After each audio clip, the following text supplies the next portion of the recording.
Nga pa, ako lang ito na with egg, repolyo at chicken. Nilagay ko ng egg, repolyo, chicken at malunggay. Magkakain ko ni Ava. Ang sarap-sarap naman ang pagkain. O yan, ubusin natin yan lahat. Ang sarap-sarap ng luto.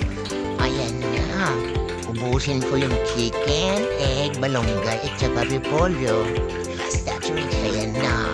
Ang sarap-sarap talaga ng pagkain na niluluto sa akin. Sana all.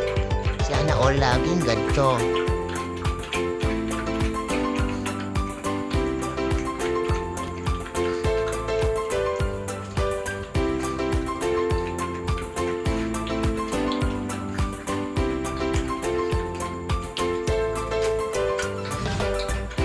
Salamat po sa panonood.